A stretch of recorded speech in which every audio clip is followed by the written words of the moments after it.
Sir ने जो topic दिया है और जो पीडीएफ दी है, अब उसके अकॉर्डिंग आप लोगों को पढ़ाया जाएगा, ठीक है।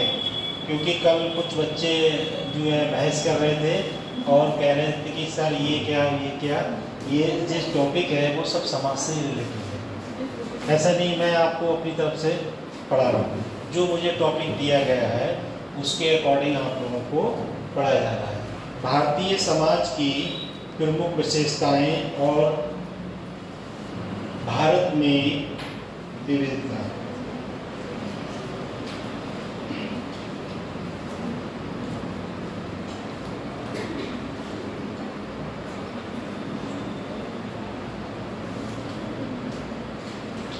इसके परिचय के बारे में पहले लिखेंगे।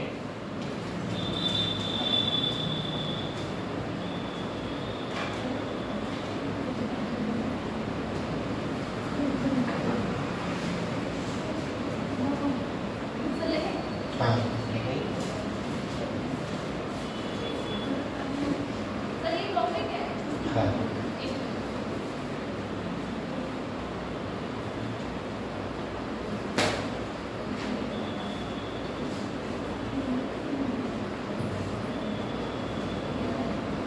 लिख रहा है।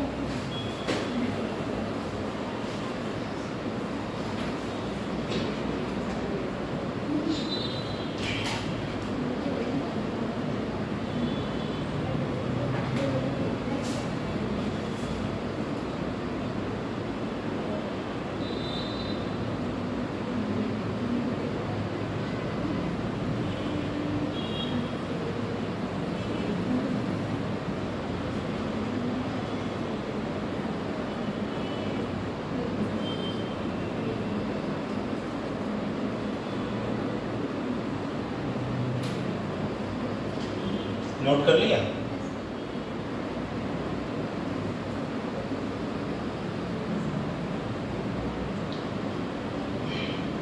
इसका परिचय लिखेंगे। भारतीय समाज बहुसंस्कृति,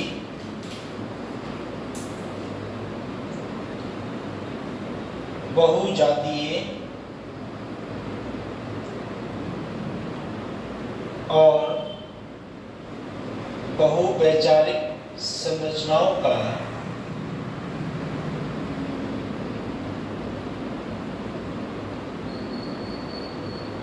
एक भव्य संग्राम है।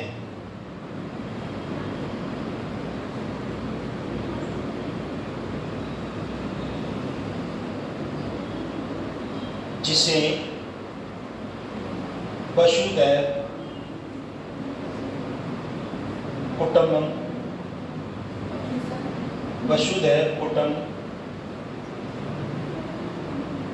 के लोकचार द्वारा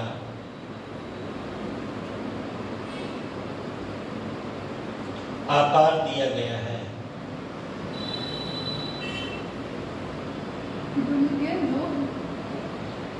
लोकचार द्वारा आकार दिया गया है।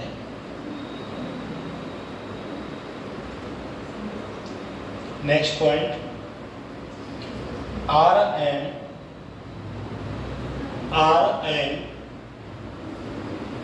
मैकगाइवर, R.N.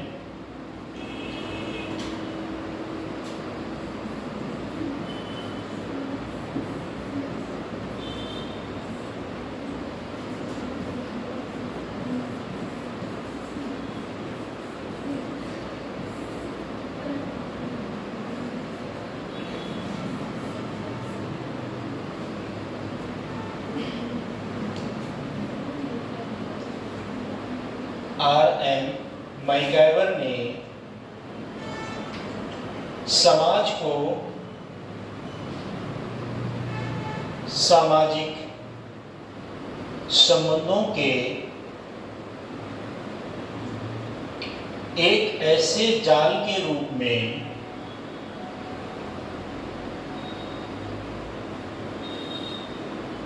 परिभाषित किया है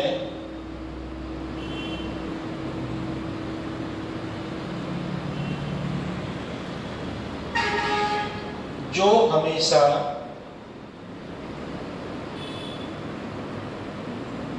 बदलता रहता है,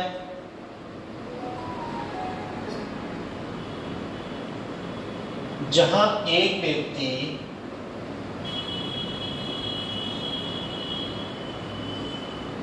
जिसकी मूल इकाई होता है। आवाज आ रही है आप सब लोगों को?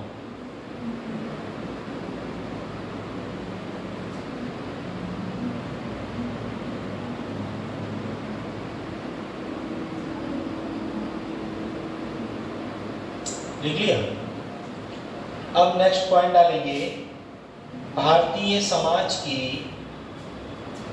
विशेषताएं।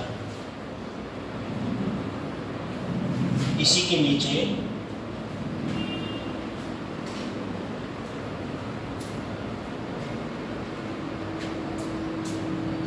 भारतीय समाज की विशेषताएं,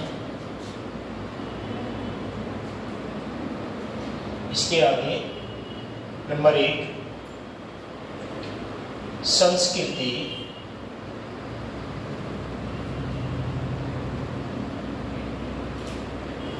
विविधता,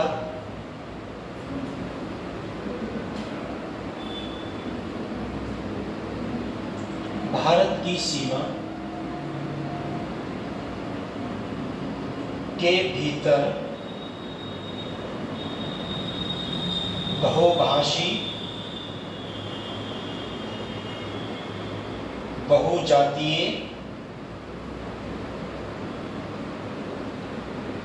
और बहुजातीय समूहों का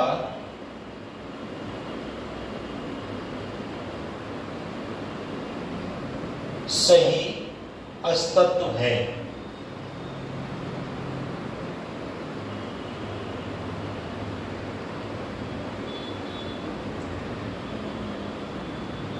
उदाहरण के लिए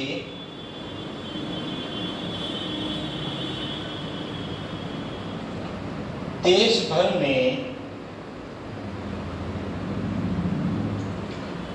लगभग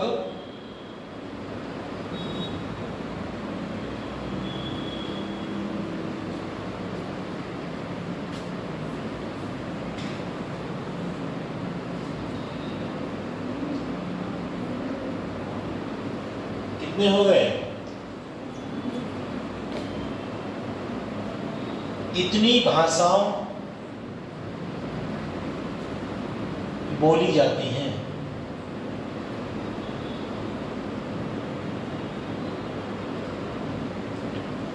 एक 1600 भाषाएं बोली जाती हैं। नोट कर लिया?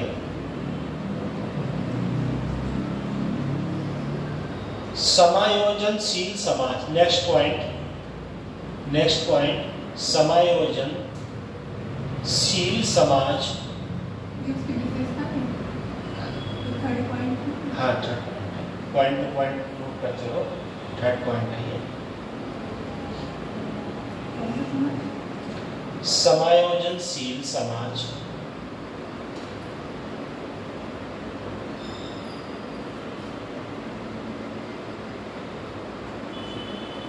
इसके आगे लिखेंगे, भारत ने अपने इतिहास में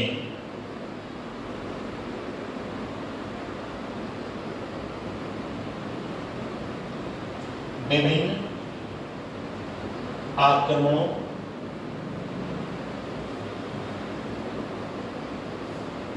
का अनुभव किया है।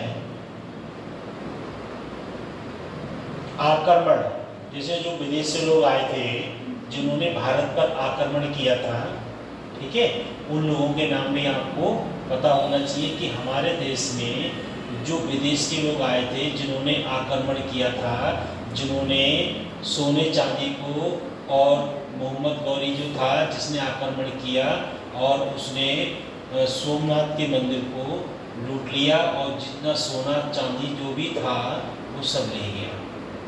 तभी तो हमारे देश में सोना चांदी इससे महंगा हो गया है, क्यों पहले जो था वो लूट चुका है और अब उत्पादन करने के लिए सरकार के पास व्यवस्थाएं पूर्ण नहीं है।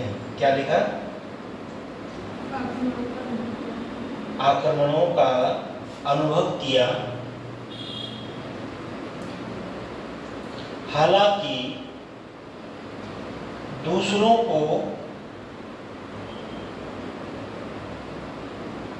समायोजित करते हुए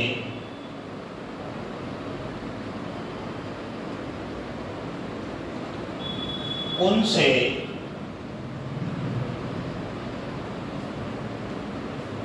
कभी अपना आकर्षण नहीं खोया।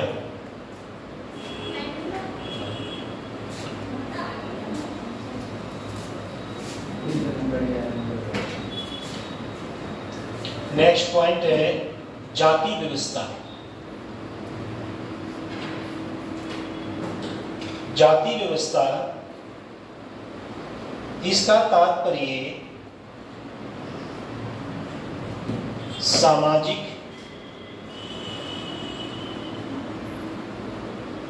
पदानुक्रमित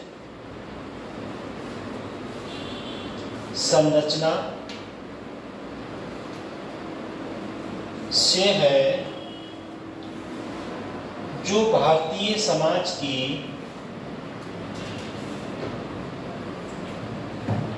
एक महत्वपूर्ण विशेषता है।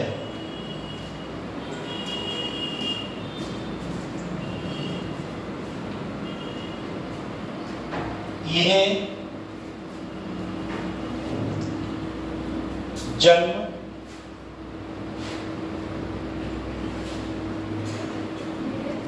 जन्म, व्यवसाय,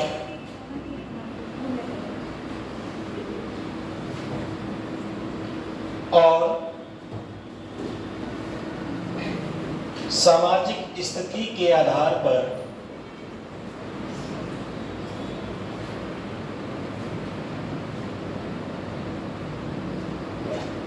लोगों को अलग करता है।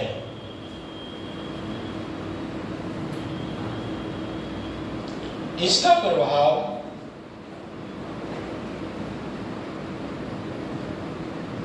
आज भी आधुनिक भारतीय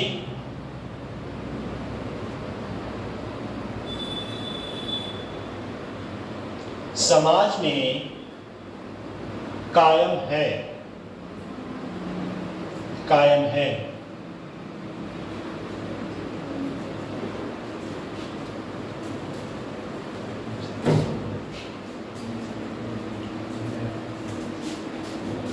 नेक्स्ट पॉइंट, संयुक्त परिवार। क्या हुआ पहले?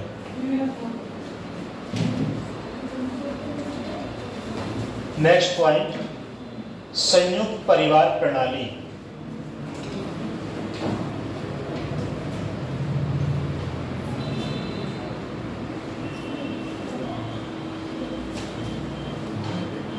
इसके आगे लिखेंगे, एक ही छत के नीचे रहने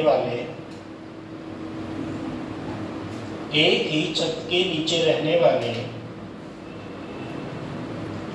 अनेक पीढ़ियों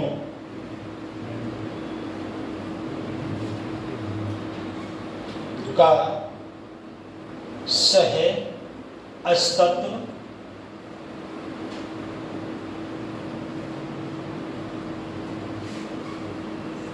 भारत की परंपरागत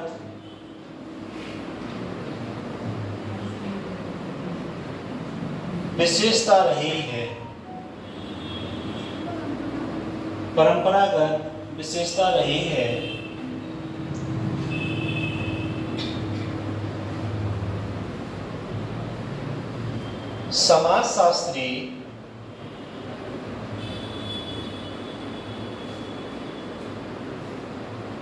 समाजशास्त्री A.M.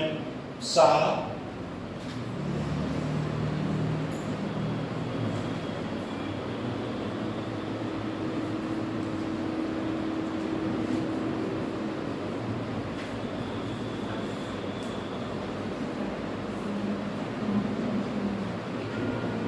मीमांसा के अनुसार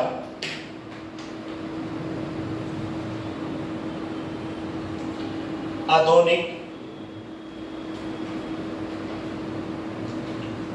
भारतीय समाज में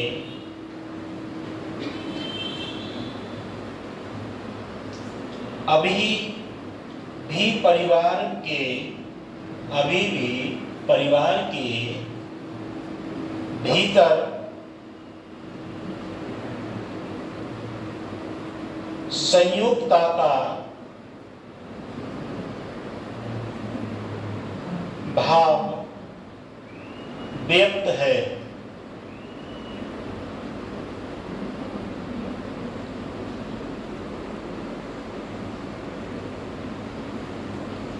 नेक्स्ट पॉइंट, पारिवारिक मूल्य। पारिवारिक मूल्य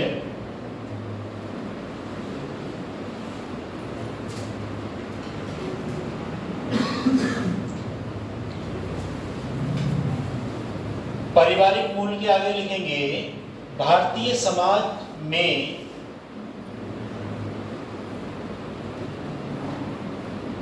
बड़ों के सम्मान पर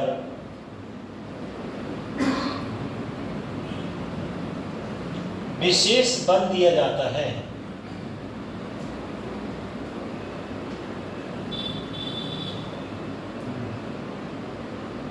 और बुजुर्गों को ज्ञान और अनुभव का स्रोत माना जाता है।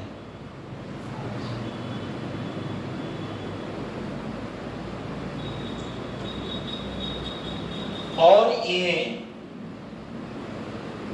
उनके बुढ़ापे में उनकी सलाह लेने पर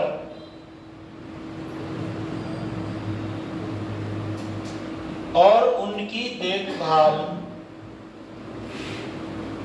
करने की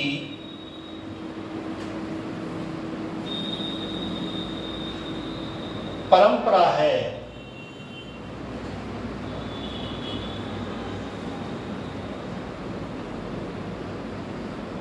उदाहरण के लिए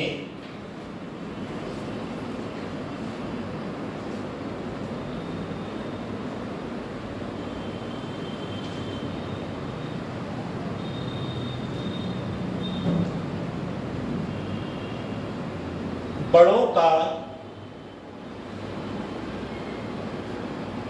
आदर्श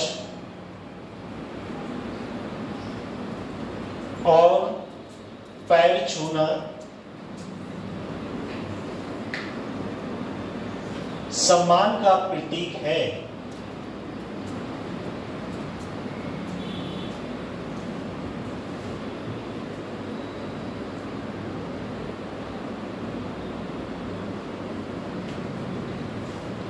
नोट कर लिया। नेक्स्ट पॉइंट, प्रतिसत्ता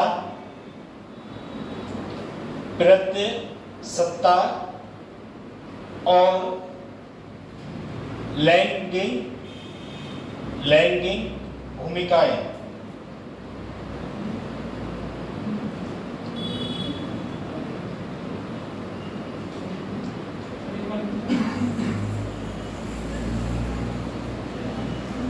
प्रतिसत्ता और लैंगिक भूमिकाएं, इसके आगे लिखेंगे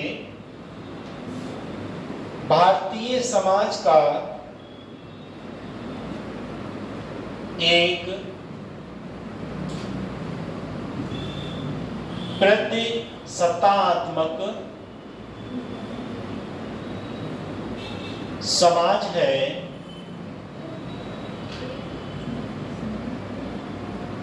एक प्रतिसत्तात्मक एक समाज है जिसमें विशिष्ट लैंगिक भूमिकाएं और अपेक्षाएं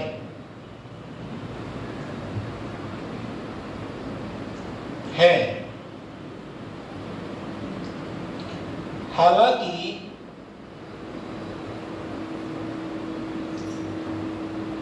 लैंगिक आवश्यकताओं के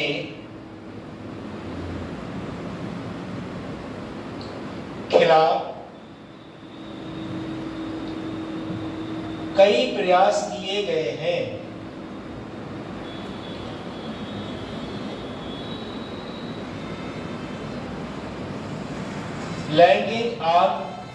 लैंगिक असमानता और महिलाओं के लिए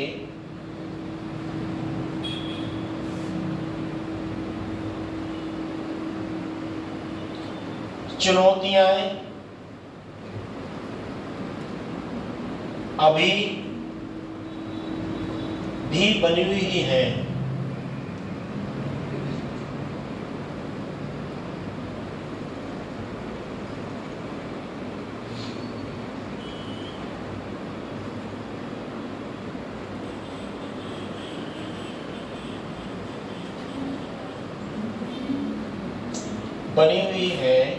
नेक्स्ट पॉइंट,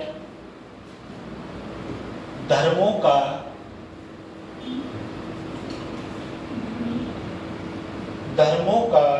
सह अस्तित्व। धर्मों का सह अस्तित्व।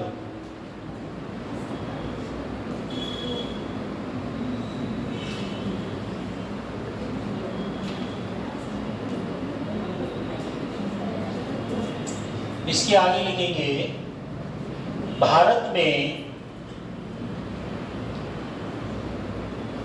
हिंदू धर्म,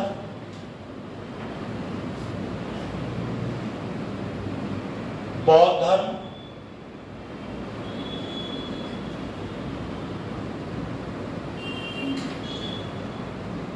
जैन धर्म, सिख धर्म,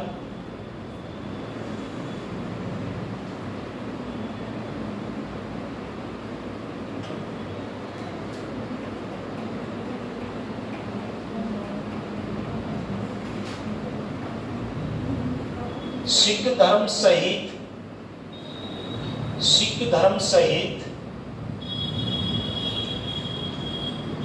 धर्मों का जन्म स्थान है।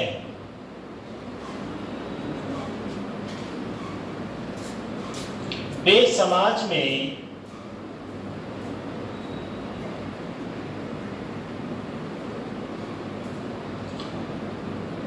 सहगुणता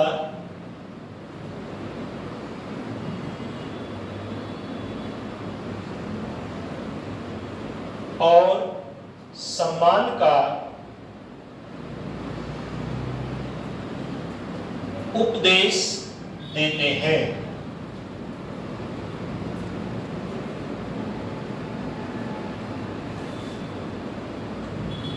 नेक्स्ट पॉइंट, आध्यात्मिक समाज।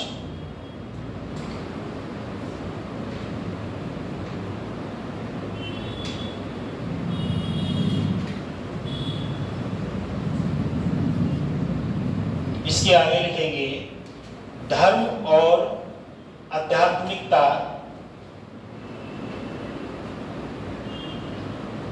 कई भारतीयों के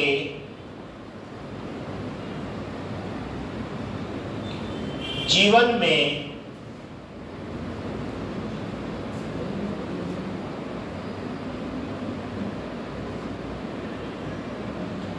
अनेक मूल्यों और रीति रिवाज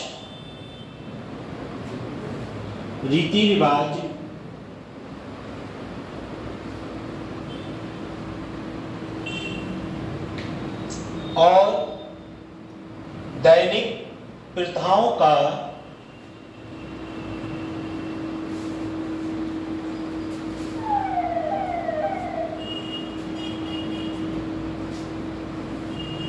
प्रभावित करते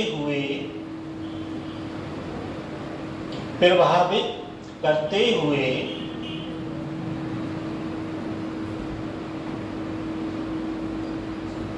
एक केंद्रीय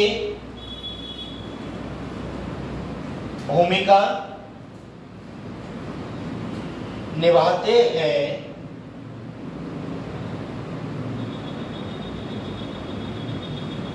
जैसे कि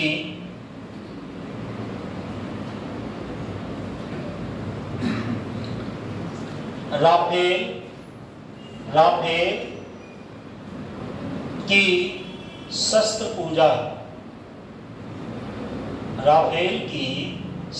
पूजा, जैसे अभी 17 तारीख को विश्वकर्मा पूजा हुई थी, ऐसे ही जो सैनिक होते हैं वो भी शस्त्र पूजा करते हैं।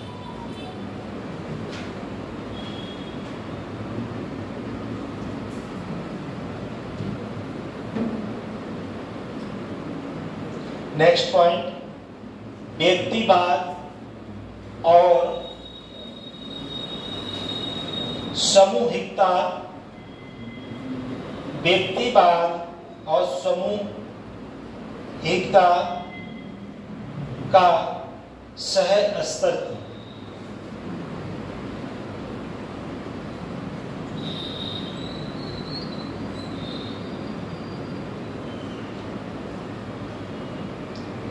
इसके आगे लिखेंगे व्यक्तिवाद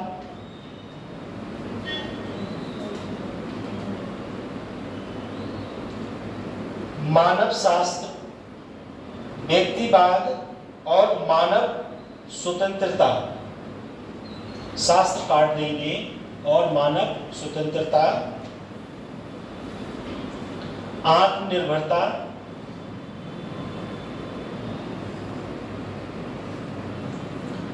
और स्वतंत्रता पर ध्यान देता है।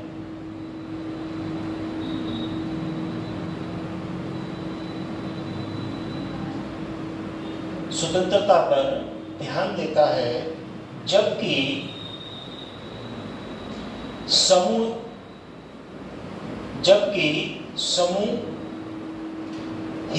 पर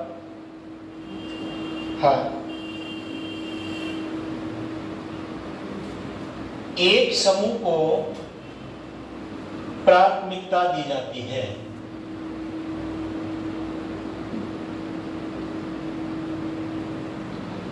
उदाहरण के लिए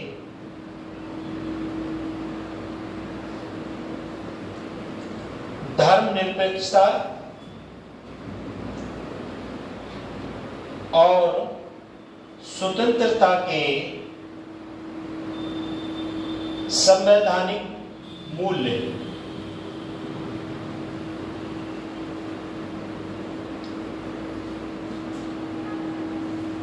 प्रस्तावना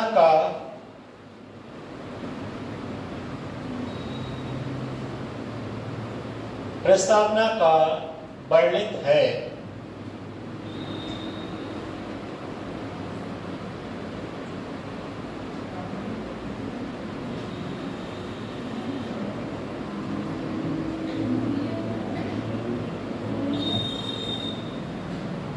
वर्णित है, ठीक है।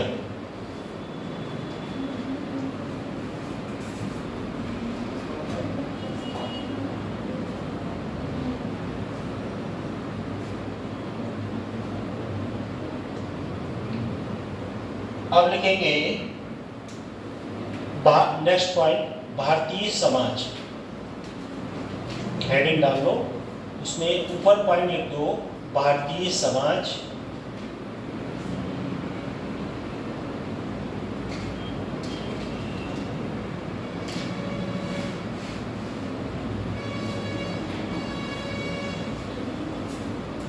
भारतीय समाज, उसके बाद उसके नीचे एक पॉइंट लिखेंगे, भारतीय सामाजिक संस्था।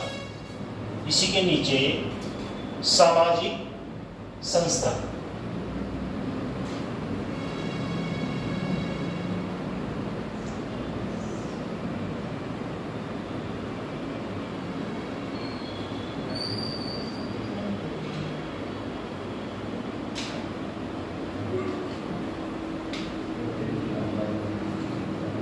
इसके आगे लिखेंगे सामाजिक संस्थाएं, सामाजिक संस्थाएं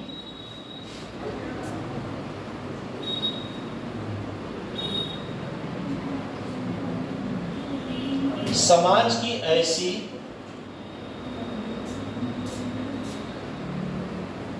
संरचनाएं हैं जो व्यक्तियों के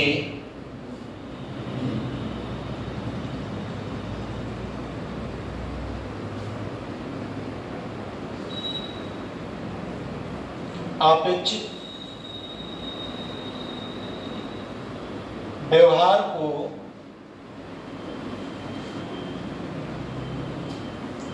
निर्देशित और आकार देती हैं।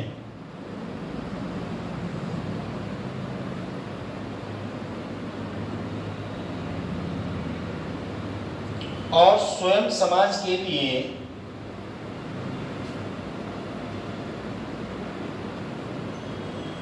निर्माण और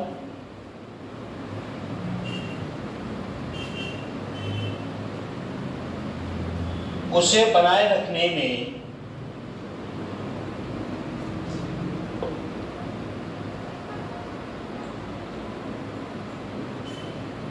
मदद करती है।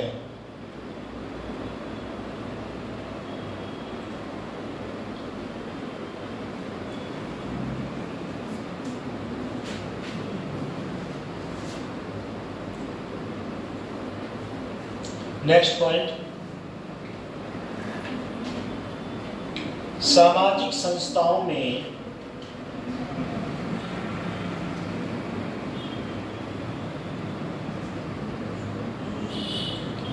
नातेदारी,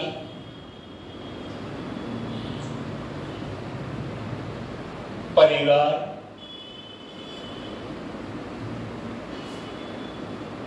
विवाह,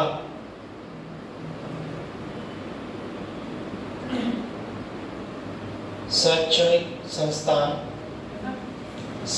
संस्थान आदि सम्मिलित होते हैं।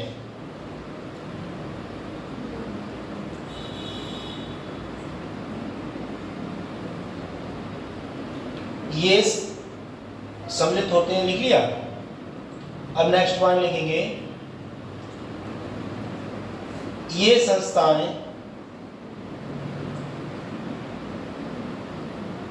समाज के व्यक्तियों में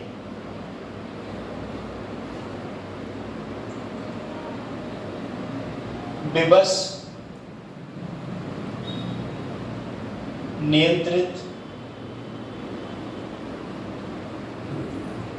और दंडित करती है।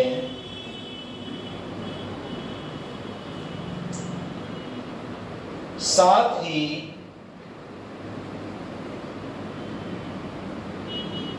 पुरस्कृत भी करती है।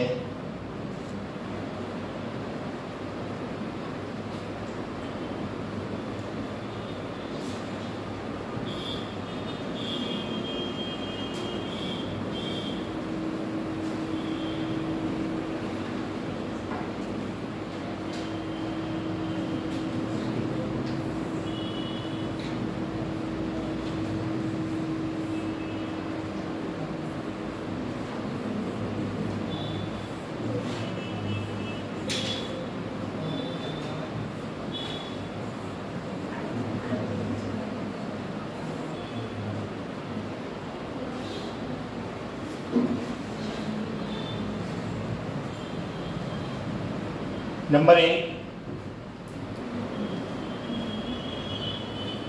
नातेदारी,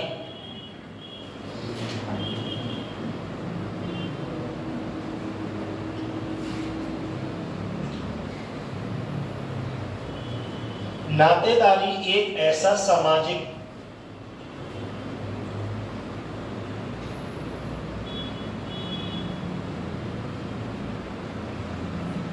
सामाजिक सहजाल है, सामाजिक सहजाल है जो ये परिभाषित करता है कि ऐसे एक व्यक्ति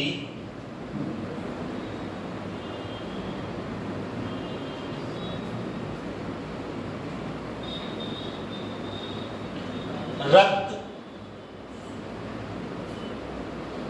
कामा, विवाह या गोद लेने के माध्यम से दूसरों से संबंधित है।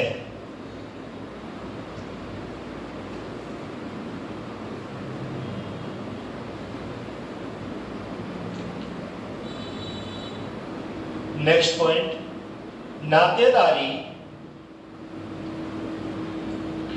एक सार्वभौमिक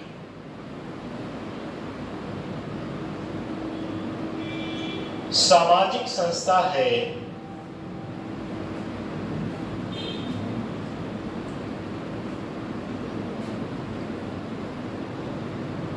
जो व्यक्तियों के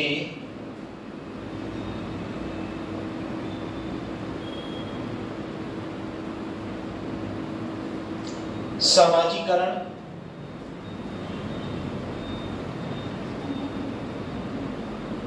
और समूह की एकता को बनाए रखने में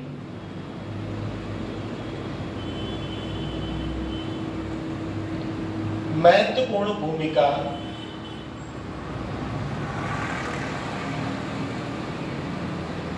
निभाती है।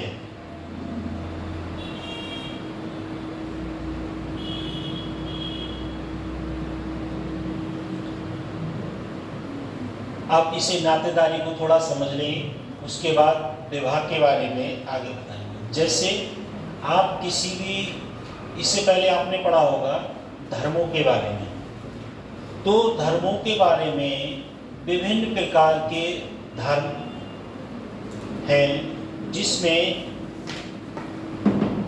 जो सगे संबंधी लोग हैं, एक पॉइंट था इसमें रक्त संबंधी, जो रक्त संबंधी लोग हैं वो अपने आपस में नातेदारी का जो संबंध है वो नहीं कर सकते। जैसे विवाह, अगर कोई एक ही परिवार का है, एक ही रक्त संबंधी है, तो वो आपस में विवाह नहीं कर सकता। ये प्रथा किस में है, कौन से धर्म में है? हिंदू धर्म में। हिंदू धर्म में जैसे मैं आपको एक सीधा एग्जाम्पल के तौर पे बता रहा हूँ, जैसे एक परिवार में 4 बच्चे हैं, 2 लड़कियां और 2 लड़के, वो अपने परिवार में ही नातेदारी नहीं कर सकते, पर उनके लिए किसी दूसरे परिवार से दूसरे जगह जाके अपने नातेदारी का संबंध बनाएंगे। और ये प्रथा हिंदू धर्म में लागू होती है।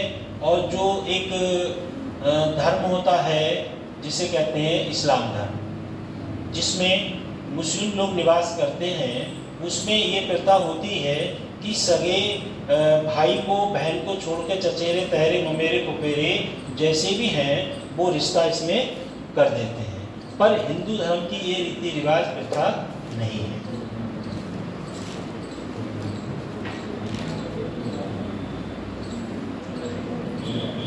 उसके बाद नेक्स्ट पॉइंट है विवाह।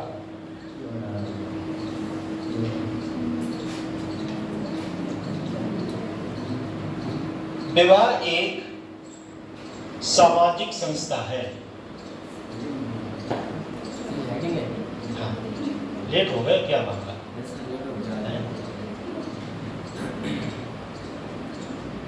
विवाह एक सामाजिक संस्था है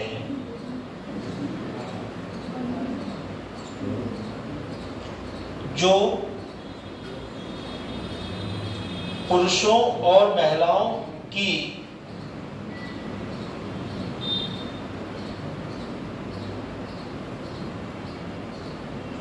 शारीरिक, मनोवैज्ञानिक,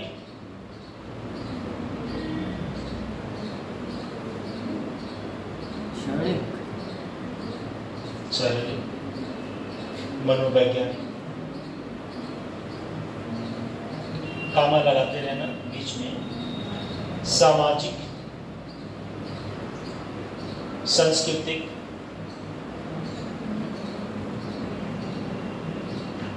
और आर्थिक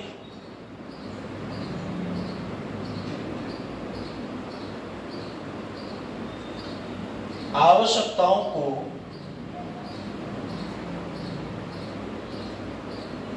पूरा करता है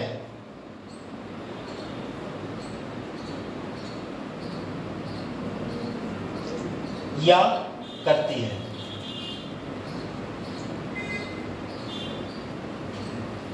नेक्स्ट पॉइंट, ये रिवाज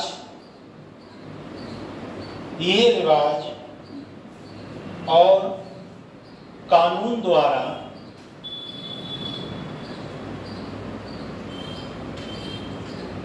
सामाजिक रूप से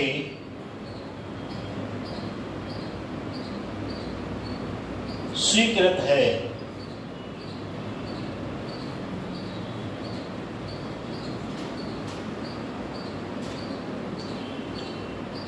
नेक्स्ट पॉइंट, ये भारत में एक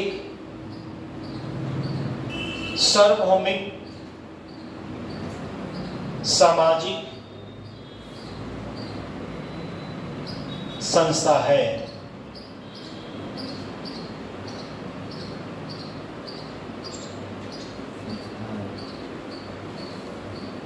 नोट कर लिया सब लोगों ने?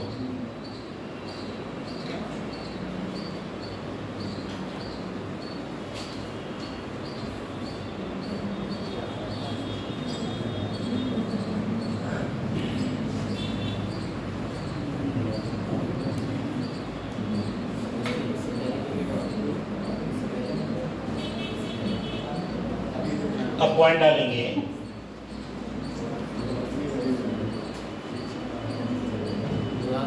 विवाह के प्रकार में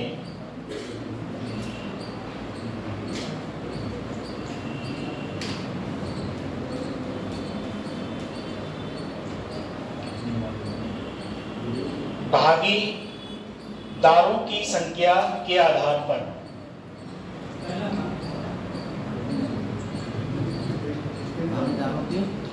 भागीदारों की संख्या के आधार पर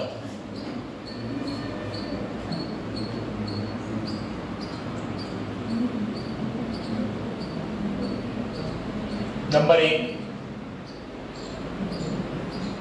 एकल विवाह।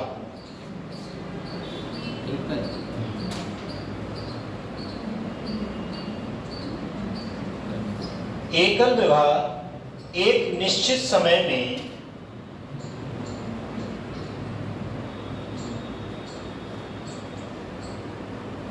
एक पुरुष या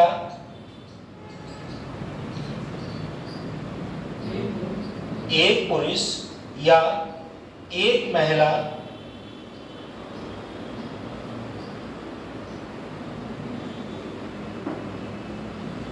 कामा केवल एक महिला या एक पुरुष से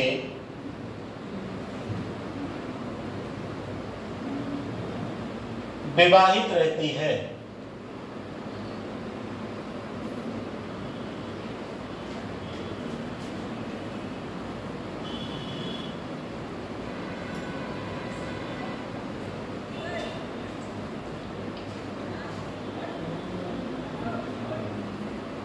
एक कल विवाह 2 प्रकार का होता है।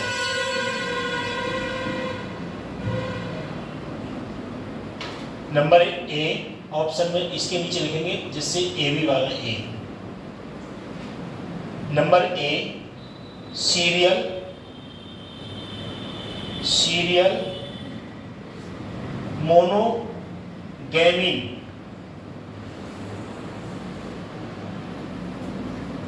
इसके आगे लिखेंगे तलाक या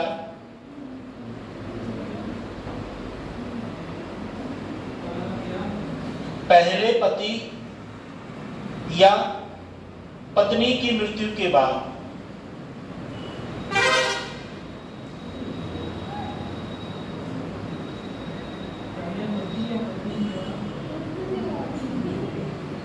दोबारा से बोल रहा हूं, तलाक या पहले पति या पत्नी के मृत्यु के बाद दोबारा शादी करना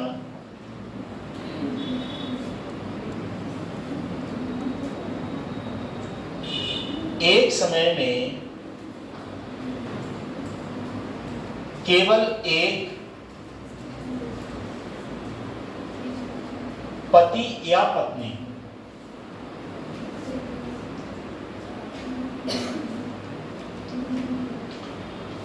नंबर बी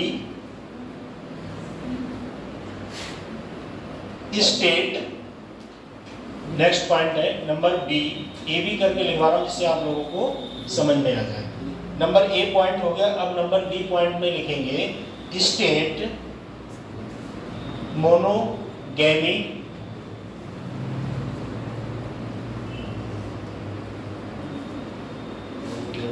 इसमें, इसके आगे लिखेंगे इसमें पुनः विवाह की अनुमति नहीं है।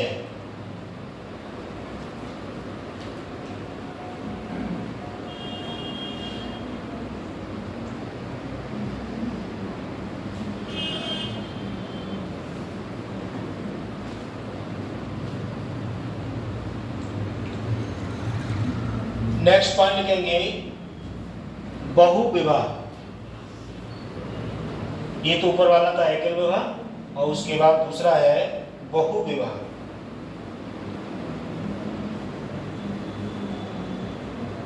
इसके आगे लिखेंगे एक समय में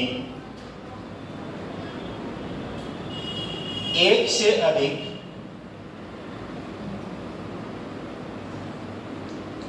पति या पत्नी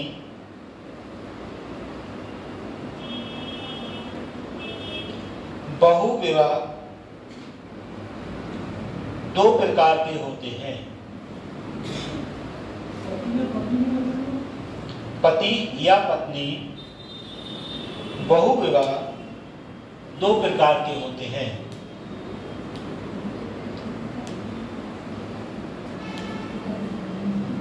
नंबर ए, अब इसके नीचे लिखेंगे नंबर ए बहुपति विवाह।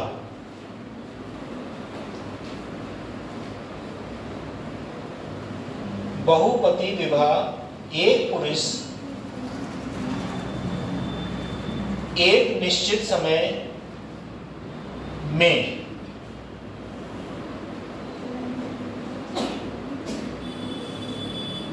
एक से अधिक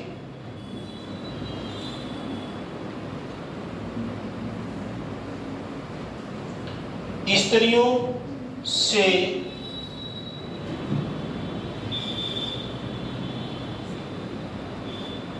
विवाह कर सकता है।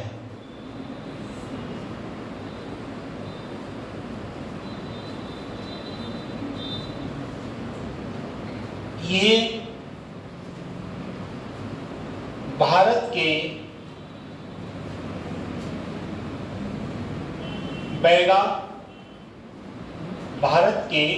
बैगा और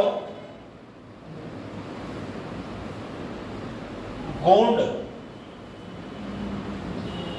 में मौजूद है। अब इसको अपने पेन से नीचे अंडरलाइन कर देना। ये पूछ सकता है कि ये सिस्टम किस जाति में लागू है, या आपसे जो मिलान वाले ऑप्शन आते हैं उसमें पूछ सकता है। इसलिए आप इसे अंडरलाइन कर दोगे। जब पढ़ोगे इसे दोबारा से तो आप जो है उस चीज को, पॉइंट को समझ सकोगे। अब पहले आपने लिखा था नंबर ए, अब उसी के नीचे लिखेंगे नंबर बी।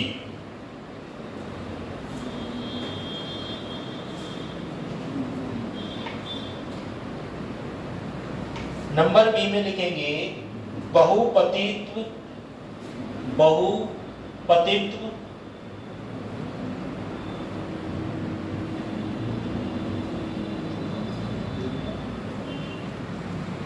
जब एक महिला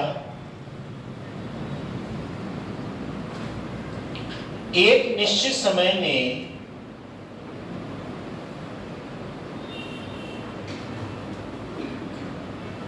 कई पुरुषों से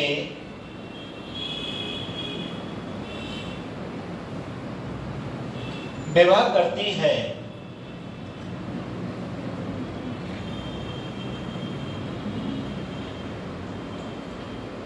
ये अभी भी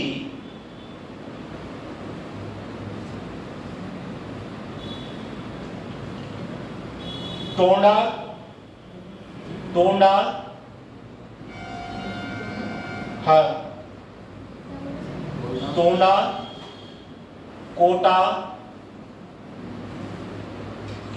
खास और लद्दाखी, कोटा,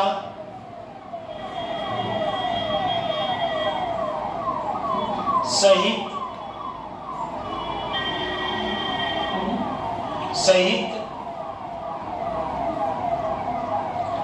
भारतीय जनजातियों में प्रचलित है।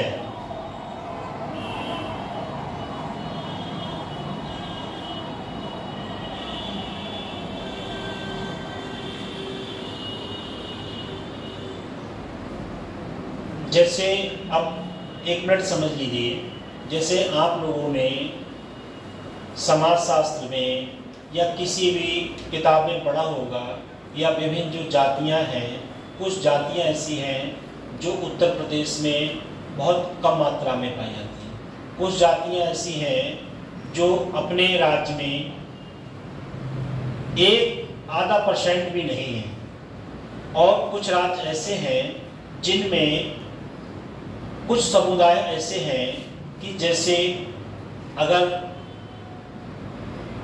विभिन्न प्रकार का परिदृश्य है उसमें, जैसे कोई बड़ा भाई है और उसकी शादी हो गई, उसके बाद जो 4 भाई उससे छोटे हैं, वो सब लोग क्या मानते हैं, उसे बहुपत्नीय विवाह मान लेते हैं। सब लोग उसी महिला को अपनी क्या करते हैं, बीविया मान लेते हैं, और फिर वो शादी नहीं करते हैं। ऐसा भी हमारे भारत देश में कुछ क्षेत्र है जहाँ ये रीति रिवाज अभी भी मान्य है। अब उसमें जब उस धर्म का ही ये सिस्टम है, तो उसमें सरकार या समाज या कोई व्यक्ति इसमें कोई हस्तक्षेप नहीं कर सकता। जैसे मैं आपको एक उदाहरण बता रहा हूँ, जैसे इस्लाम धर्म में 7 शादियाँ करना उनका एक लक्ष्य है, और हिंदू धर्म में अगर एक शादी हो गई तो अगर उसने रिश्ता तोड़ दिया या उसकी बीवी एक्सपायर हो गई या किसी कारणवश समस्या आ गई, बीवी को छोड़ दिया, तो उसकी शादी दोबारा होना बहुत कर्री बात पड़ जाती है। इसी प्रकार से हर धर्म का अपना अपना अलग महत्व है। ऐसे ही जो मैंने ये पॉइंट लिखवाए, इसे नीचे अंडरलाइन कर लेना, दोनों टॉपिक, ए पे और बी पे, दोनों पे। क्योंकि जब एग्जामिनर कोई बात पूछता है तो कभी कभी तो होता है बेसिक कॉन्सेप्ट पूछ लेता है, कभी कभी डीपली पूछ लेता है। और इस समय जो पेपर आ रहे हैं, चाहे तो किसी एग्जाम को ले लो, वो ज़्यादातर डीपली पूछता है। और जब डीपली पूछ लेगा, जो आप डीपली पढ़ोगे होगे तो डीपली आप बता पाओगे। इस टाइप से ये पॉइंट आप अंडरलाइन कर लेना और इस पे फोकस अपना कर लेना।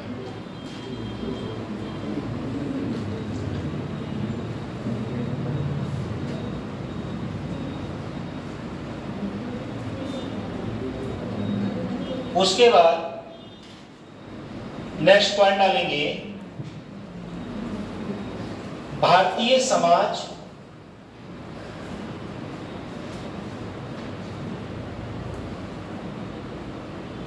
इसके नीचे लिखेंगे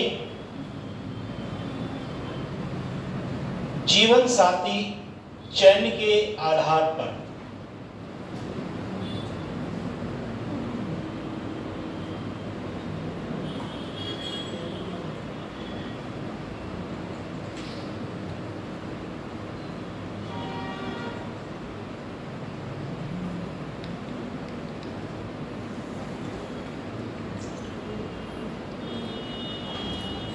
अब लिखेंगे इसके आगे सम गोत्र,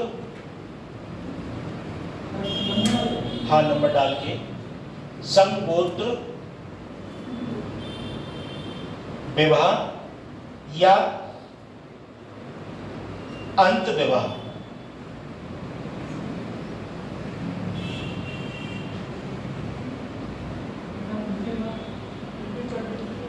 ऐसे लिख लो, सीधी लैंग्वेज में लिख लो कि अपने ही गोत्र में विवाह करना या दूसरे गोत्र में विवाह करना, तब जल्दी समझ में आ जाएगा। जैसे यहाँ सभी समुदाय के लोग बैठे हुए हैं, ज़्यादातर हिंदू समुदाय के बच्चे हैं, तो जैसे आप सपोज करो कि आप गंगवार हो, तो जब आपके माँ बाप आपके रिश्ते के लिए जाएंगे तो गंगवारी देखेंगे, वो एक क्या है, गोत्र है। अब आप गंगवार हो और आपका दूसरे गोत्र में या दूसरे जो सिस्टम होता है पटेल में चले जाएंगे, तो क्या होगा, थोड़ी चेंजिंग आ जाएगी। ठीक है। अब जैसे अब बात करता हूं मैं, जैसे कुछ बच्चे इसमें से राजपूत होंगे, तो कुछ बच्चे राजपूत लगाते हैं और आप अपने पीलीभीत से दूसरे क्षेत्र में जब जाएंगे तो वहां लगाएंगे वर्मा, और किसी दूसरे क्षेत्र में जब पहुंचेंगे तो वहां लगाएंगे किसान। तो ऐसा थोड़ा गोत्र का भी होता है और टाइटल का भी होता है। जैसे मैं आपको एक उदाहरण दे रहा हूं, जैसे मौर्य, कुशवा, शाक्त, सैनी कास्ट होती हैं, तो अपने पीलीभीत में मौर्य लगाते हैं, पूरनपुर लखीमपुर में आप जब पहुंचोगे तो वहां बर्मा लगाते हैं, और जब बदायूं, कासगंज, एटा, मैनपुरी में पहुंचोगे तो वहां लोग शाक्त लगाते हैं। लोग वही हैं और बिरादर वही है, पर थोड़ा टाइटल चेंज है। और जब उसी बिरादर में, उसी समुदाय में जब टाइटल चेंज होता है तो हर व्यक्ति सोचता है मेरे नाम का टाइटल सबसे ऊंचा रहना चाहिए। वही तो मैं कह रहा हूं, जैसे चेंज हो जाता है तो हर व्यक्ति अपने नाम के आगे जो टाइटल होता है तो वो ये सोचता है मेरे नाम के आगे जो टाइटल लगा है वो सबसे सर्वप्रिय है, सबसे ऊंचा है। ऐसी गोत्र और धर्म में और जाति समुदाय में हर व्यक्ति अपने लिए, जैसे हिंदू लोगों में पंडित अपने लिए सबसे ऊंचा मानते हैं। आप मुस्लिम समुदाय में आप चले जाओगे तो जो पठान होते हैं, खासा, वो अपने लिए ऊंचा मानते हैं। पर सैयद जो बिरादर होती है, सैयद बिरादर जो होती है वो सबसे ऊपर होती है। ऐसी हर धर्म में, हर जाति में अपने लिए हर व्यक्ति अपने लिए सर्वोपरि मानता है। पर अब कोई व्यक्ति अगर एसटी का है, अनुसूचित जनजाति का है, उसकी तुलना किसी अच्छी जाति वाले से की जाए, डिफरेंस कुछ नहीं होगा। डिफरेंस बस इतना होगा कि वो जनरल का है और आप एसटी के हो। जैसे व्यक्ति वो है वैसी व्यक्ति आप हो। पर थोड़ा क्या है, जिस व्यक्ति ने जिस समुदाय, जिस घर में जन्म ले लिया, वो व्यक्ति उसी का माना जाए। ऊपर वाले के यहाँ से या कोई ऐसी दृष्टि नहीं है जिससे कि किसी व्यक्ति के ऊपर लोगो लिख के आएगा कि ये व्यक्ति इस कंपनी का बना हुआ है, ऐसा नहीं है। ऊपर वाले की दृष्टि ऐसी है, जो व्यक्ति जिस धर्म में, जिस परिवार में, जिस घर में जन्म ले लेगा वो व्यक्ति उसी के अंतर्गत आएगा।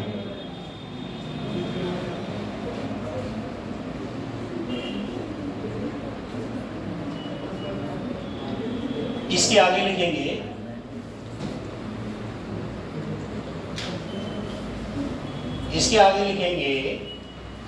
एक जाति कामा उपजाति और जनजाति के भीतर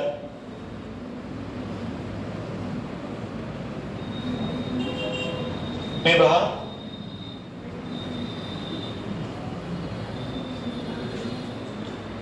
उदाहरण के लिए भारतीय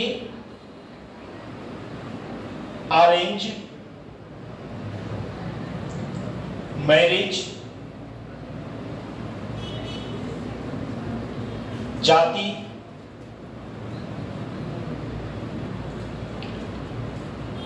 सजातीय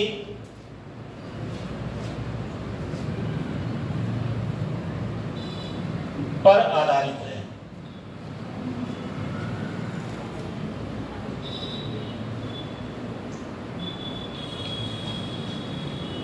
नेक्स्ट पॉइंट, बहिर्विवाह।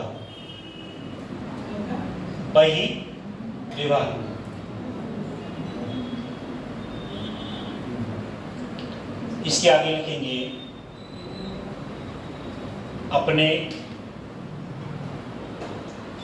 कुटुंब के बाहर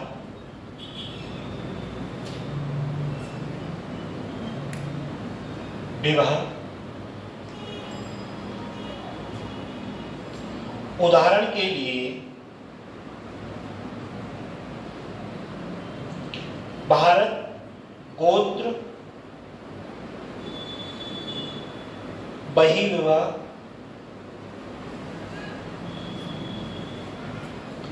प्रथा का अभ्यास करता है।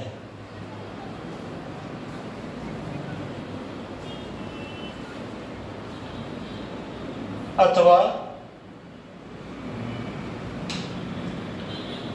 एक ही गोत्र से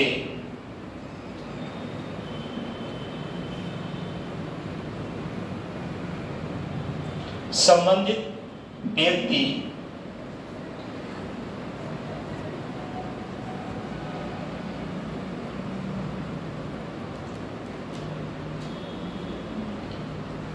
विवाह नहीं किया जा सकता। एक ही गोत्र संबंधित से विवाह नहीं किया जा सकता।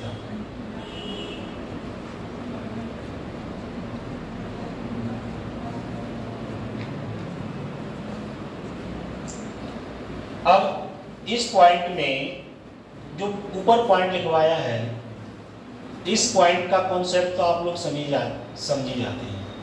दूसरी बात कि इसमें जो दूसरा पॉइंट नीचे वाला है उसमें ये कहा गया है कि जो व्यक्ति जिस गोत्र का है उस गोत्र में उसी गोत्र में व्यक्ति शादी नहीं करता है, क्योंकि कुछ ऐसा सिस्टम है जो कुछ पुरानी रीति रिवाज प्रथाओं के अनुसार व्यक्ति को उस नियम को मानना पड़ता है। और इस समय जो मॉडर्न सिस्टम है उसमें ना कोई गोत्र है, ना कोई कास्ट है और ना ही कोई उसका लोगो है।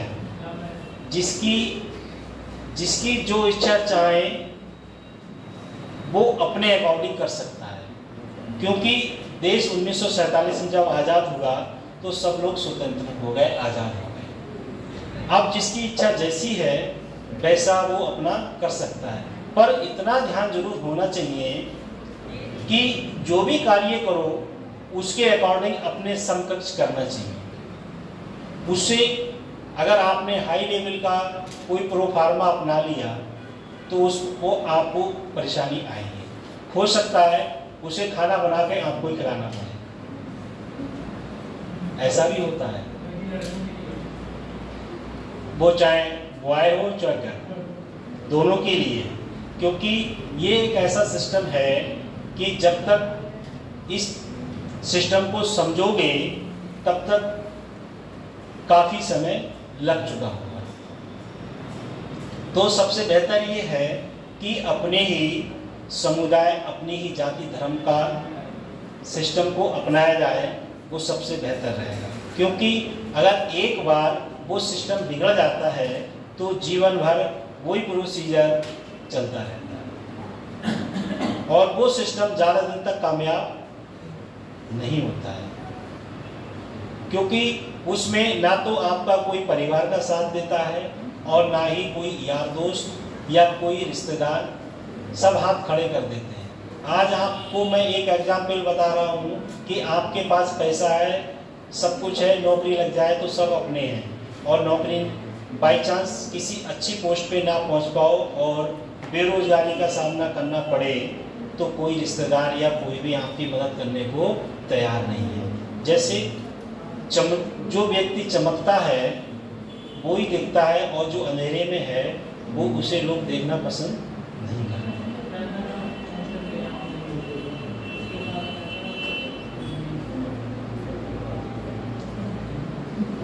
इसके बाद चलो बातें हो गई।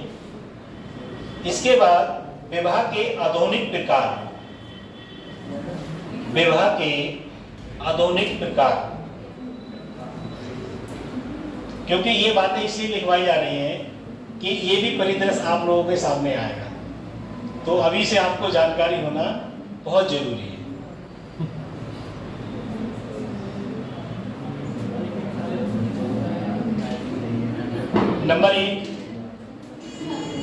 नंबर एक सहचारीय विवाह।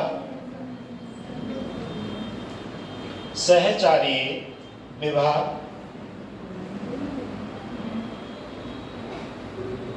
की आवश्यकता पर आधारित होता है। सहचारी विवाह की आवश्यकता पर आधारित होता है।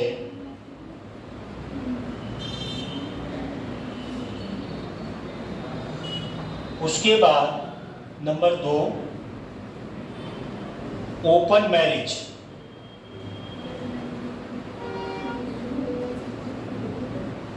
हंसी आ रही कुछ बच्चों को, अभी इसे मैं एक्सप्लेन करूंगा तो बहुत हंसी आएगी।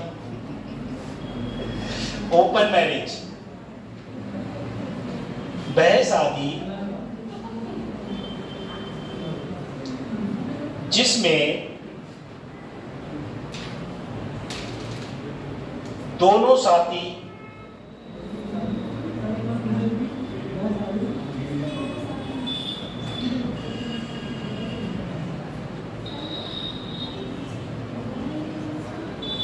दोबारा रिपीट करूं, लिख लिया। दोनों साथी सहमत होते हैं कि विवाह संबंधी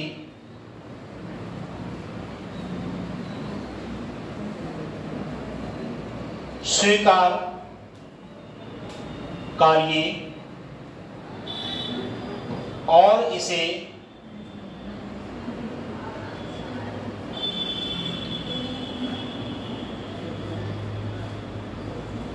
बेवफाई के रूप में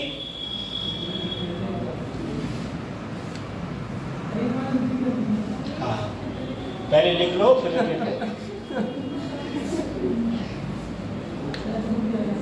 बेवफाई के रूप में नहीं देखा जाएगा।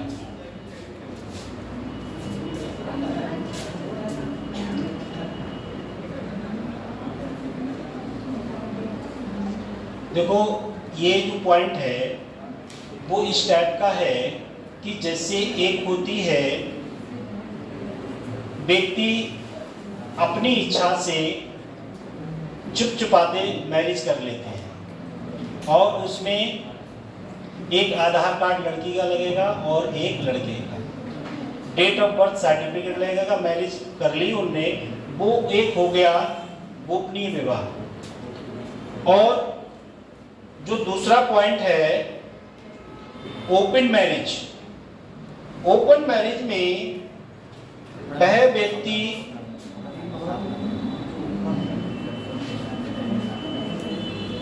ओपन मैरिज जिसमें वह व्यक्ति दोनों व्यक्तियों की सहमति से विवाह संबंधी पूर्ण जानकारी और अपनी सहमति को प्रदान करता है।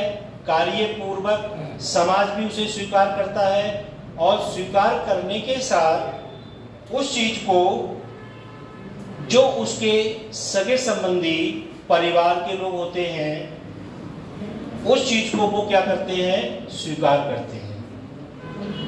और उसमें एक पॉइंट है कि इसे बेवफाई के रूप में स्वीकार नहीं किया जा सकता, क्योंकि आज का जो ट्रेंड है वो ऐसा चल गया है कि लड़का और लड़की दोनों लोग स्टेज पे जाके जब रिंग को एक दूसरे को पहना देते हैं और पहनाने के बाद जब फोटो खींच जाते हैं तो फिर उसमें कोई बेवफाई नहीं होती। और बेवफाई करना है, तुम्हें पसंद नहीं आया तो स्टेज पे ही मत चढ़ो, जो जिस जगह आप जा रहे हो वहीं से बाहर चले जाओ, तो बेहतर रहेगा कि लोग भी समझेंगे कि या तो लड़की को लड़का पसंद नहीं है या लड़का को लड़की पसंद नहीं है। और स्टेज पे जब चले गए उसके बाद आपको ये परिदृश्य अपनाना पड़ेगा, उसमें आपको किसी प्रकार की कोई मूर्खता दिखाने से कोई फायदा नहीं है। इसी तौर तरीके से कि पहले ये सिस्टम इस टाइप का नहीं था कि अगर माँ बाप जहाँ तय करके आ गए तो वो आपको स्वीकार करना पड़ेगा। अब मॉडर्न ज़माना है, मॉडर्न लोग हैं, मॉडर्न एजुकेशन है और अब ट्रेंड चेंज हो गया है, इसलिए जो है कहीं माँ बाप को और परिवार वालों के लिए अभी ये प्रथा कुछ जगह चल रही है। कुछ लोग मानते हैं, कुछ लोग नहीं मानते हैं, और जो मानते हैं वो सुखी रहते हैं और जो नहीं मानते हैं वो दुखी रहते हैं। बताओ इसमें से कितने बच्चे ऐसे हैं इस बात पे सहमत हैं?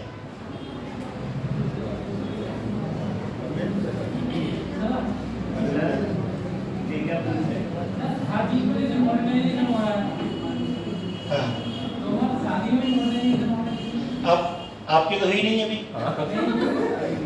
ठीक है, तो ये प्रथा को आप ही इस्तेमाल कर सकते हो, क्योंकि और बच्चे जो हैं वो इतने इस चीज़ पे फोकस नहीं कर रहे हैं। आपको इस समय ज़्यादा आवश्यकता है और एक परीक्षा क्रैश कर लो तो बेहतर रहेगा कि ज़्यादा अच्छी प्रोग्रेस कर जाओ।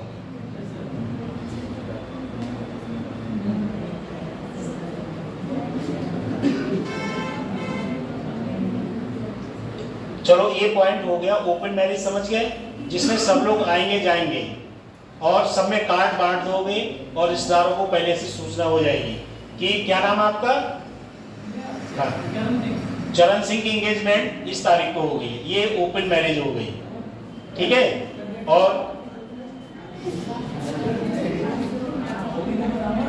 अब चरण सिंह कहेंगे कि सर ने मेरी मैरिज भी करा दी, हाँ बहुत सबको पता लगे, ये ओपन मैरिज के अंतर्गत आता है। उसके बाद दूसरा पॉइंट है विवाह प्रणाली। विवाह प्रणाली में संरचनात्मक और प्रकार्यात्मक रूप से परिवर्तन विवाह के पारस्परिक रूप से, जैसे बहुपतित्व और बहुविवाह। अब पहले थोड़ा समझ लो इसे, बातें काफी हो चुकी है, 15 मिनट शेष बचा है, इसमें थोड़ा और समझ लो बेहतर रहेगा। उसके बाद भारत में जो हिंदू विवाह है वो अधिनियम 1955 के तहत है, अधिनियम 1955 के तहत है और कानूनी रूप से इसे प्रतिबंधित भी किया गया है। भाई जैसे आपको मैं एक सीधा उदाहरण दे रहा हूं, समझ जाओगे। जैसे आप हिंदू धर्म में जाएंगे, अगर कोई व्यक्ति अगर मैरिज करता है तो जब तक 7 फेरे नहीं लेगा तब तक उसका विवाह स्वीकार नहीं होगा। ऐसे ही आप इस्लाम धर्म में जाएंगे तो 3 बार अगर लड़का या लड़की विवाह में ये नहीं बोलेंगे निकाह कबूल, तब तक जो है वो विवाह स्वीकार नहीं होगा। पर उसमें दो अंतर होते हैं, इस पार लड़का होता है, इस पार लड़की होती है। और जो उनके मौलवी होते हैं वो इस चीज को सुनते हैं, फिर उससे पूछते हैं आपको ये स्वीकार है या नहीं। उसके बाद ये प्रथा को मान लिया जाता है, और मानने के बाद उसमें जैसे हिंदू धर्म में जो भी आपने दिया लिया वो एक तय हो गया, और उन लोगों में, उस समुदाय में जो मेहर होते हैं, मेहर का मतलब वही पैसा जितना तय हो जाएगा वो एक कागज पे लिख दिया जाता है कि भाई इन्होंने इतने मेहर 10 लाख 5 लाख जो भी तय हो वो सब उस पर ही लिखा जाता है कि इनने इतना सामान दिया और इतने मेहर। जैसे अपने लोगों में लगन पे लाख 10 लाख 5 लाख जो जाते हैं वो एक सबके सामने निश्चित होता है, ऐसे ही उन लोगों में पूछा जाता है कितने लाख के मेहर तय किए जाएंगे। किसी ने कह दिया 5 लाख, जिसकी जैसी वैल्यू है उसके अकॉर्डिंग वो तय हो जाता है।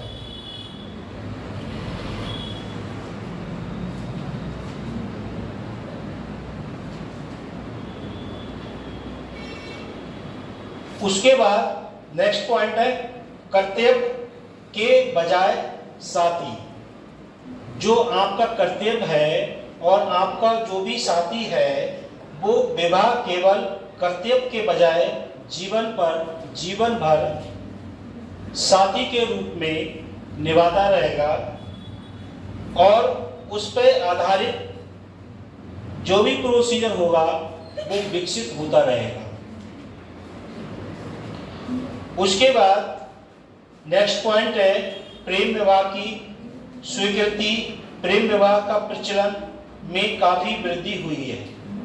जो प्रेम विवाह है उसकी जो प्रोसीजर है वो काफी प्रथा में रहा है, उसमें वृद्धि हो गई है। क्योंकि अभी कोविड आया था तो उसमें जो है ऐसा सिस्टम था कि मान का कोई सिस्टम नहीं था।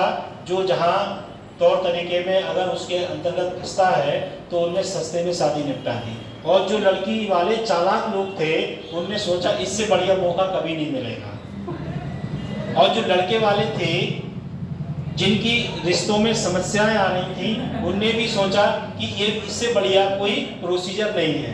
तो फिर धन्यवाद देते हैं किसके लिए? कोविड के लिए।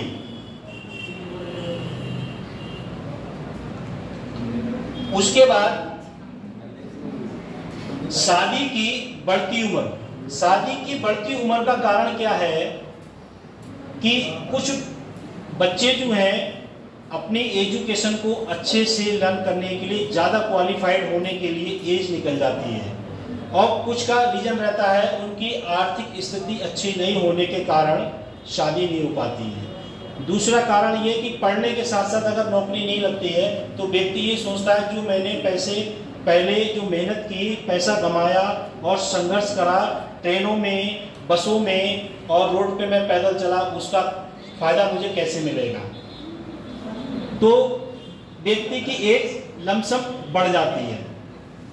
कुछ स्थिति ऐसी होती है, चाहे वो लड़की सही या लड़का सही, उसकी परिवार की या घर की स्थिति ऐसी होती है कि उस स्थिति को वो प्रॉपर नियम में नहीं जा पाते हैं। क्योंकि आज का जो तौर है, तरीका है, सिस्टम है, उसमें हर व्यक्ति ये चाहता है कि मुझे यहाँ से जब वहाँ जाऊँ तो मुझे काम करना ना पड़े। छोटा परिवार हो, काम कम करना पड़ेगा, और उस परिवार में कम से कम 2-3 लोग से ज़्यादा, 4 से ज़्यादा नहीं होना चाहिए। तो ये भी समस्या को देखते हुए ऐसा घर बहुत कम मात्रा में मिलता है, क्योंकि हर व्यक्ति ये सोचता है परिवार बड़ा होगा तो रुतबा भी अलग होगा, और परिवार छोटा होगा तो मोहल्ले वाले भी क्या करेंगे, दबाने की कोशिश करेंगे कि अकेला ही कोई बात नहीं है। और जब परिवार बड़ा होगा तो फिर मोहल्ले वाले तो छोड़ो, बिरादर वाले भी पास में नहीं झांकेंगे ज़्यादा।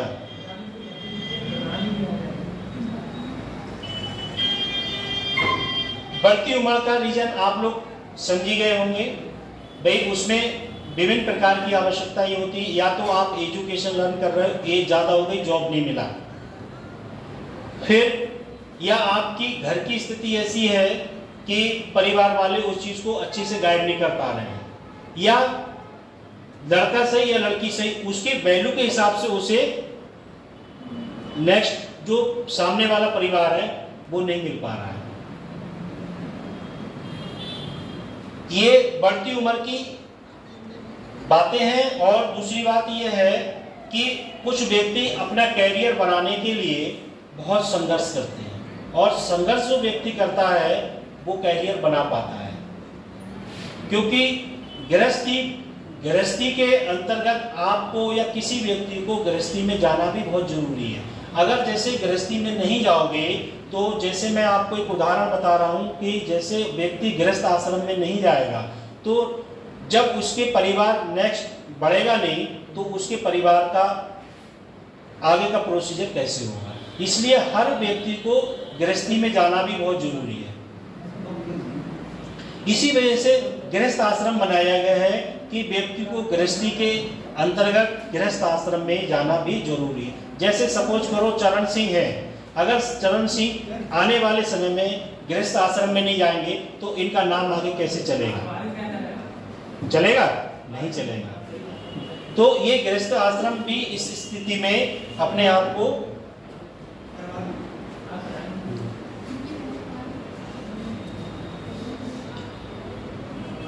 अब दूसरा पॉइंट है महिलाओं की भूमिका में बदलाव। महिलाओं की भूमिका में जो बदलाव है वो महिलाएं अपने जीवन साथी का चयन बड़े विवेकपूर्ण से चयनित करें, जिससे अन्य प्रकार की प्रथाएं, रीतियां और समस्याओं का सामना ना करना पड़े। और जो भागीदारी है उसको सही तरीके से जीवन पर्यंत निभाना चाहिए। ऐसा नहीं है कि आपने जिससे आपकी मैरिज हुई उसका किसी कारणवश कोई भी किसी प्रकार की समस्या आ गई तो आपको ऐसा नहीं है कि भाई 3 तलाक फोन पे बोल दिया बात खत्म। ऐसा नहीं होना चाहिए। जब आपका एक सिस्टम था जिसमें आप जुड़े थे तो आपको उस व्यक्ति को छोड़ के नहीं जाना चाहिए। क्यों? आप इसको छोड़ के जा रहे हो सकता है उस व्यक्ति का किसी कारणवश कोई बॉडी का पार्ट, उंगली, हाथ पैर डैमेज हो गया और आपने उस व्यक्ति को छोड़ दिया। अब कहीं दूसरी जगह आप जाते हो तो वो सही दिखेगा, हो सकता है उससे ज़्यादा कभी उसके साथ दुर्घटना हो जाए। तो पहले वाले से स्थिति ऐसी थी, दूसरे के पास गए तो उसकी स्थिति और डैमेज हो गई। अब क्या करोगे भाई? ये कोई वो थोड़ी है इंटरनेशनल मार्केट की अपनी वैल्यू लगाते रहोगे और क्रम संख्या बढ़ती रहेगी, वैल्यू बढ़ती। ये परिवार में कभी भी सभी के लिए होता है। इस टाइप का परिदृश्य नहीं अपनाना चाहिए। आप चाहे भूखे रहो, प्यासे रहो, जहां आपके परिवार वालों ने आपकी मैरिज कर दी पूरा जीवन वहीं काटना है। और ये दिमाग से निकाल दो कि अब हम यहाँ परेशान हैं, हमारे लिए विभिन्न प्रकार की समस्याएं आ रही हैं, अब क्या करना चाहिए। तो जो समस्या आ रही हैं तो उनका समाधान भी निकलता है, और जब समाधान निकलता है तो उसका निस्तारण भी होता है नहीं है? भाई आप लोग यहाँ सुबह सुबह आ रहे हो तो संघर्ष ही तो कर रहे हो। और ऐसा नहीं है संघर्ष करोगे कोई आपको लाभ नहीं मिलेगा, लाभ मिलेगा, पर जब आप संघर्ष से परे हो जाओगे तो आपको लाभ भी मिलेगा।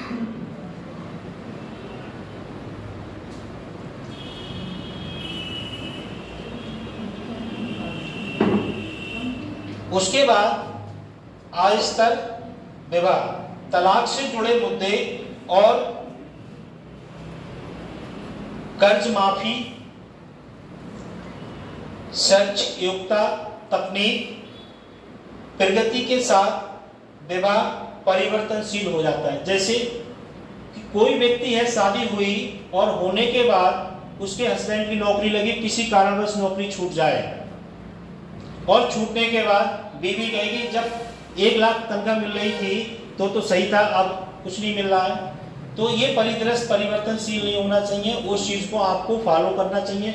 ऐसा नहीं है कि नौकरी छूट गई तो व्यक्ति का ज़्यादा वो हो जाएगा। नौकरी जिनके पास है वो भी खाना खा रहे हैं, और जिनके पास नौकरी नहीं है वो भी अपना कोई ना कोई परिश्रम कार्य करके या कोई भी विशेष कार्य करके या बिजनेस करके अपना जीवन यापन चला रहे हैं। ऐसा नहीं है कि जिन व्यक्तियों के पास है नौकरी है वो ही अच्छे से जीवन जी रहे हैं। जिनके पास नौकरी है उनकी 5 तारीख को सैलरी आती है, और जिनका डेली का बिजनेस है लाखों में, तो उनके पास तो लाखों डेली आते हैं। ऐसी भी जीवन के साथ समस्याएं आती हैं।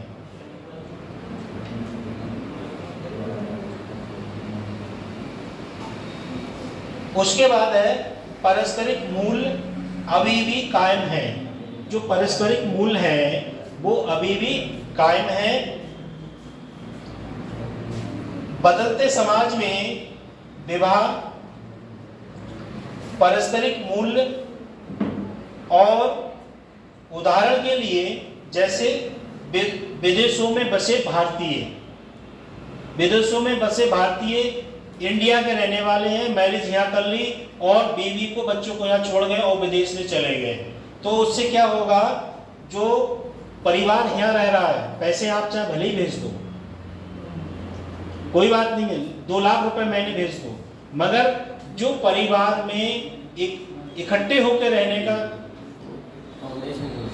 वो विदेश में नहीं होता है, क्योंकि हर आदमी को चाहिए पैसा, और पैसा सब चीज का प्रोसीजर पूरा नहीं कर सकता। क्यों नहीं कर सकता? कि भाई विदेश में जो रह रहा है उसकी जो पृष्ठभूमि है, उस पृष्ठभूमि में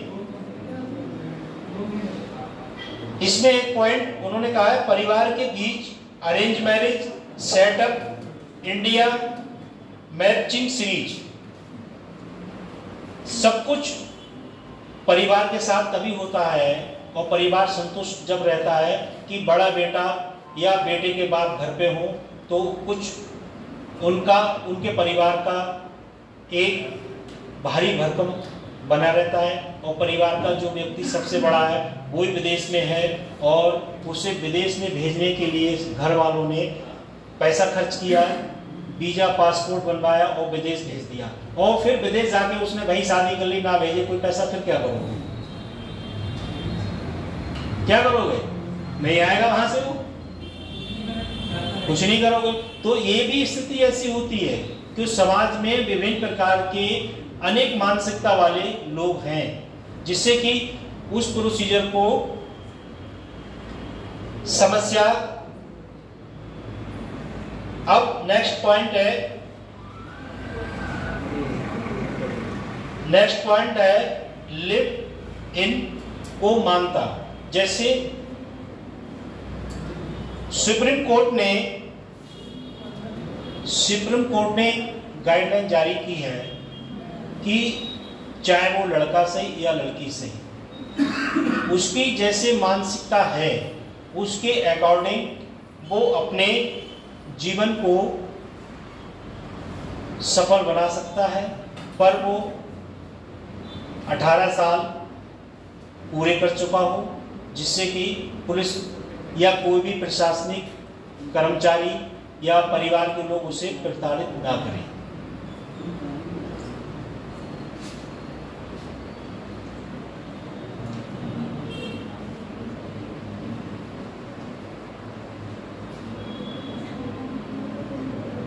सामाजिक रूप से स्वीकृति विवाह संस्कारों के बिना एक साथ रहना।